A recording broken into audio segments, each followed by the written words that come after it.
กราบสบายดีและสวัสดีเด้อทางพังลาวพังไทยทางต่างประเทศเบอร์สุขูสุคนมื้อนี้กะมาพบมาพ่อกับน้องซาอีเนาะทางน้องซากะอยู่เพื่อนทางไอ้ธงเพิ่นก็สิมาเฮ็ดเนียนมะเขือให้ทางน้องซากิน ครั้งแรกเลยที่ไอ้ธงเพิ่นเฮ็ดให้กินนี่สบายดีเด้อไอ้ธงสบายดีอ่ะพ่อบ่ปลาสำนะ พอแล้วทางนี้ที่ต้มหมี่เนาะ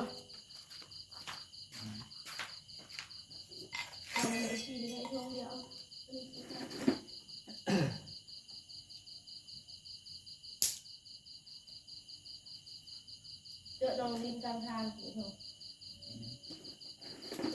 เป็นยางก็ซื้อบ่ทงลมเป็นกิโลเป็นรถ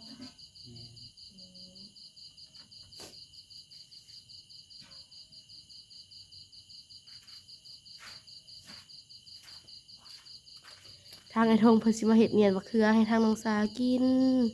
ครั้งแรกเลยสิกินซีมือไอ้ธงว่าสิแซ่บบ่เป็นวัดทางธงเอาเสียไว้น้ำมันยังบ่เปื่อนยังบ่เพื่อนนะอันนี้ปลาแดกเอามาจากบ้านเลยแต่พูดใหญ่เลยไอ้ธงควันไฟเด้อนี่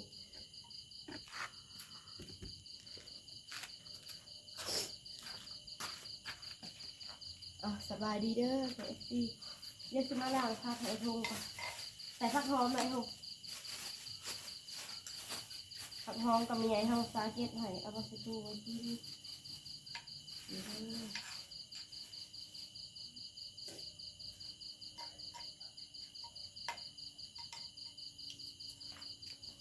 ไอ้ธงแกะกินไปนะ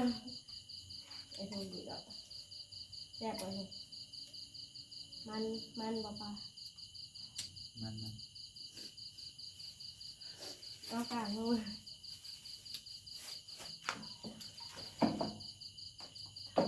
น้ำทะเลสาบเอาใส่นี่เนี่ยเอามาซอยไข่ทงเลยซอยผักไข่ทง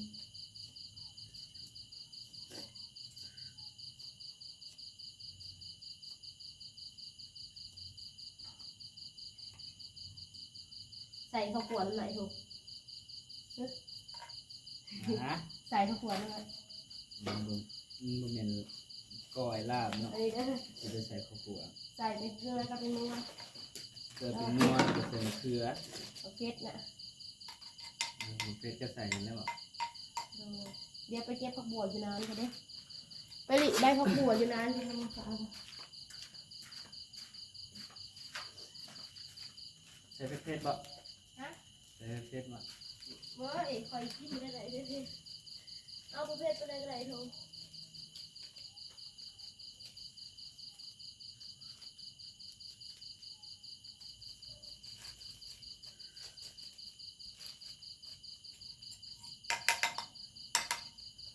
ไอ้ทงคอยลก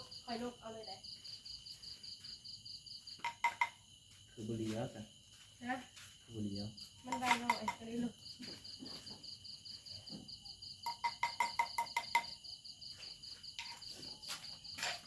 ตามเลยไอ้ทงก็สั่งตามเลยไอ้ทงเผ็ดกินให้กินครั้งแรกเรียกเอาจองเสือ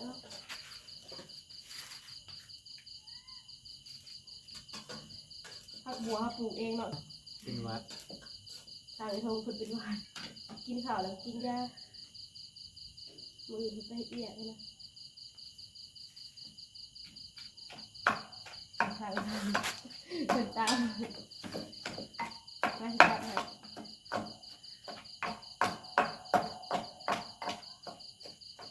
จะใส่ระดับเผ็ดใส่เลยคือมีสีสันใส่อีกกันมันมีสีสันอีก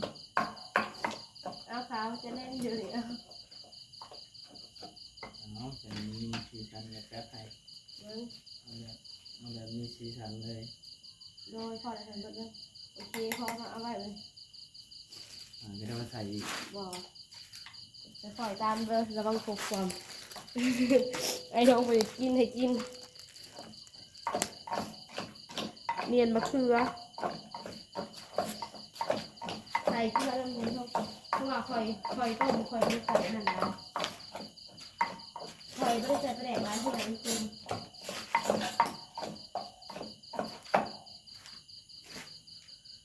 ยังบริใส่น้ำเนี่ยมะเขือนี่ ตามมันแหละใส่หน้าก็ใส่ร้านแล้วได้หนึ่งแหลกอันนี้เดี๋ยวซีเบิ่งตะละก้อนแล้วก็ตีหน้า กระเด็น โอเคแล้วใส่ซีเวทดีวะ กินเหมือนกันเลยนะ ซีเบิ่งเลยนะฮะใส่เสื้อแหละเอาสิไปต้มหมี่อ่ะเป็นจะได้เลยจางนะเพราะว่าคอยต้มน้ำมันจางนะคะ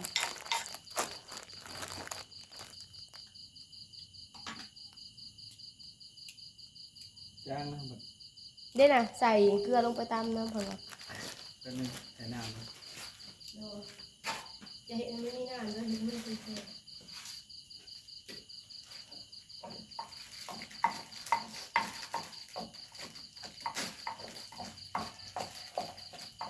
ไอ้ทงปนกันเลยบอกหมีเลย คนกันเลย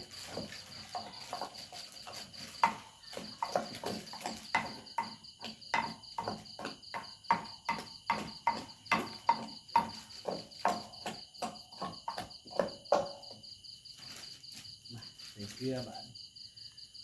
โอ้โหที่เป็นยังไงเด้อบาดนี้เด้อ ไอ้ทงคนเห็น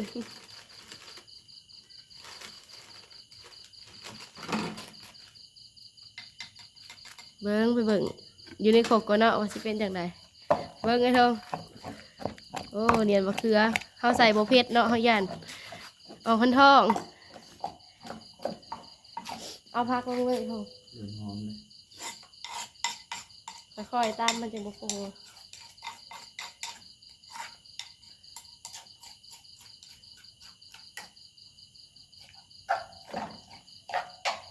ใส่ผักลงเลยแล้วก็ตามเดี๋ยวตักเสร็จลงไปไปกินกันเลย เดี๋ยวให้น้องสาวมันมาชิมมือนี้ทีหนึงเนาะ ญาติ มันยังชิมบ่ค่อยแน่ใจปานใด เลย แต่น้องสาวมัน เพิ่มเกลือเป็นนัวใส่อีก โดย เป็นนัวน่ะน่าจะ พอแล้ว พอแล้วนี่เหลือแต่เกลือแล้ว โดย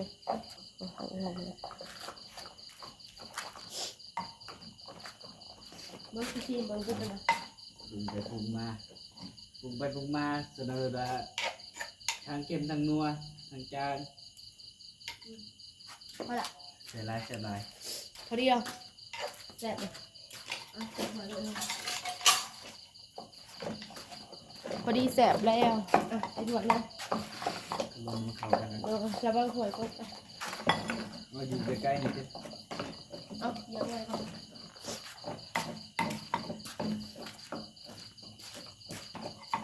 ป้าลูกหมอเลยเนอะนะคะ คือว่ามันลายเหรอวะ กินเบิดอยู่มาน้องสาว กินบนโดนกินพื้นเหรอคะ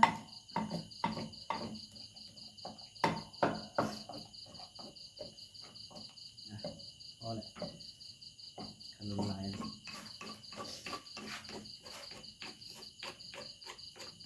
เอาหัวเลย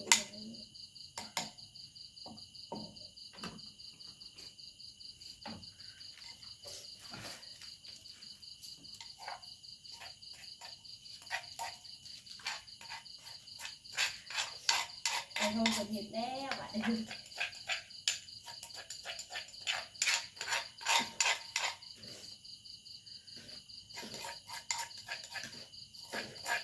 ของแซ่บของแซ่บต้องตามองค์ให้เบิด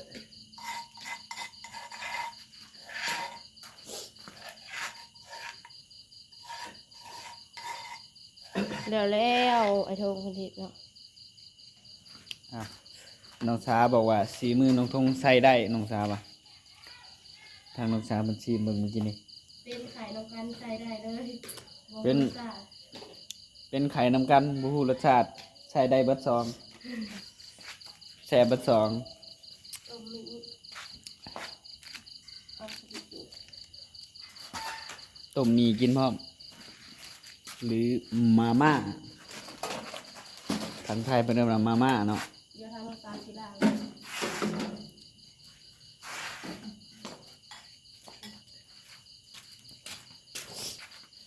เอาตอนนี้ก็มี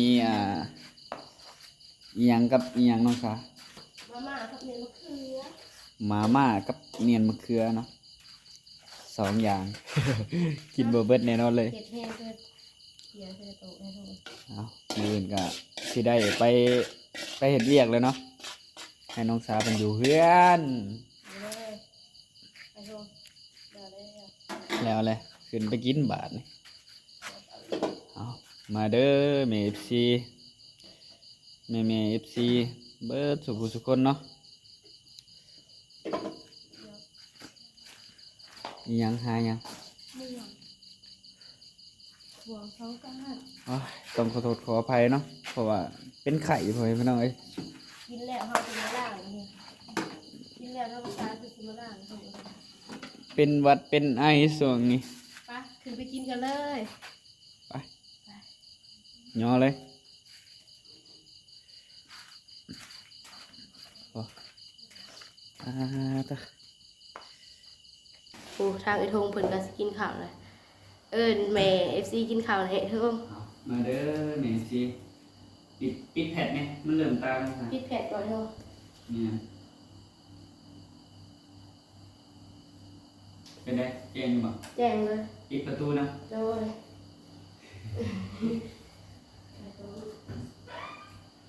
น้องสาวมันได้ลูกแล้วเนาะก็เลยให้น้องสาวมาปิดประตูเลย กินน้ำเขาทั้งสางนะ มาเด้อแม่สิเลยไม่ก่อนเลย กินก่อนเลยขอกินน้ำก่อนมากินน้ำกับเขาเลย อืม มาเด้อแม่ FC มากินข้าวแล้วลองซากับไอ้ทงเด้อ สิมาสิมือน้องคงก็ไม่เร็วเลย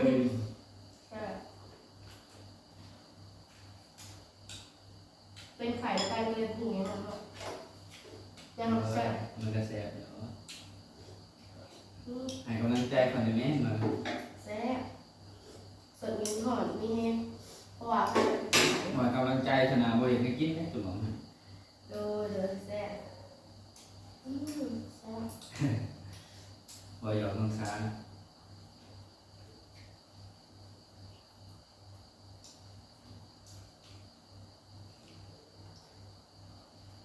พากันเปิดลมกินข้าวหอนเลยเนาะ เนี่ย เห็ดกินแบบกินข้าวมั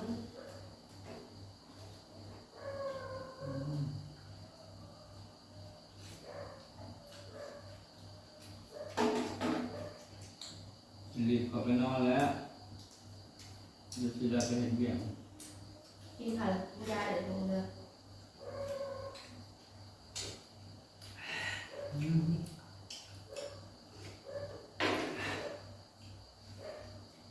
คือแซ่บน้องมันนี่เนาะมาเด้อแม่จีอีก ขอบเงินเด็ก แม่ ครั้งแรกที่ไอ้ทงเห็ดคงกินให้ทางสากิน มาเด้อยายซ้ำแล้วก็แม่ซีเบิร์ดทุกคนเนาะมากินมันตามนี่ก็ท เดี๋ยวมาเกลือ ำเนียนมะเขือสีมือน้องทงเห็ดเองนี่ กินเลย ครั้งแรกของน้องทงเลยตำเนียนมะเขือนี่น้องสาวมันเป็นผู้ต้มน้องทงมันเป็นผู้อะไรเด็ดตำเนาะคน ดู เนียนเพื่อนเนาะเนียนมะเขือ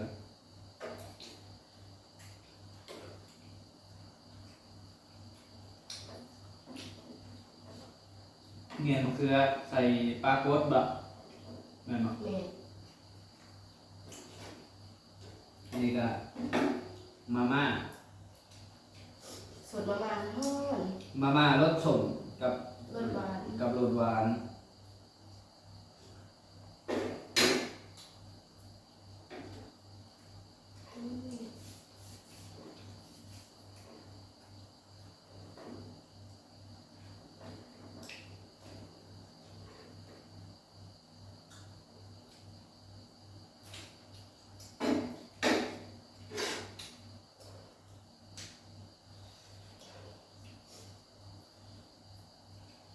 ไปครับพอดีเห็น ลองลิ้นเด็ดลง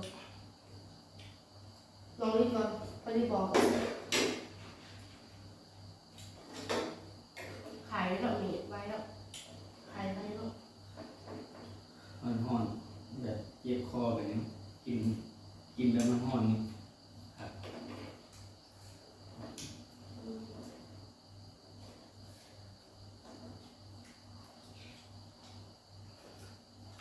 คนขายยังพาไปเย็นๆอยู่เนาะ ขายน้ำเย็นมาได้ อืม อากาศร้อนเรากินน้ำเย็น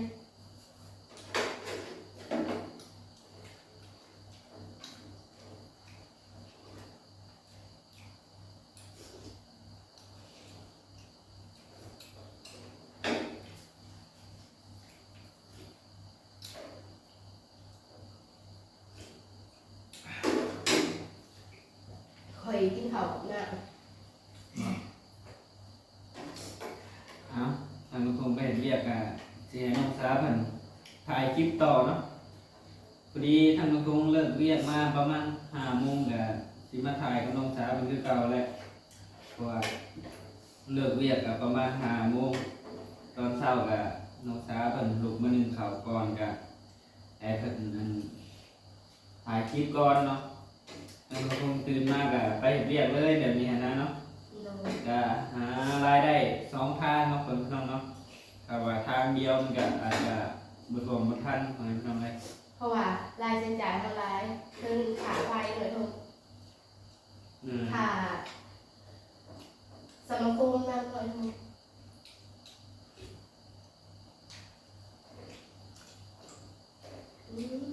จะมื่นตื่นสมาก่อนจะถึง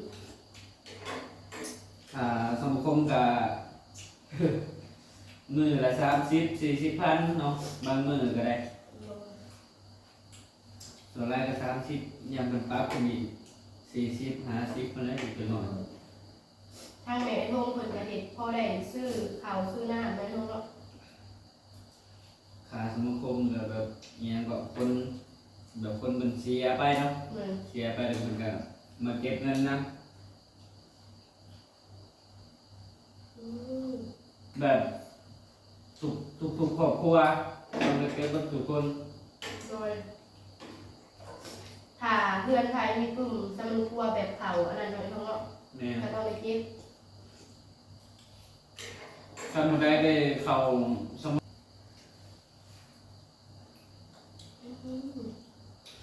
มือขอเสื้อ ทางแม่เพิ่นก็ยังบ่ได้เข้าสมนสมัยก็มีงานนั้นงานนี้เก็บเงิน20-30 พันบางเทื่อก็คนเสีย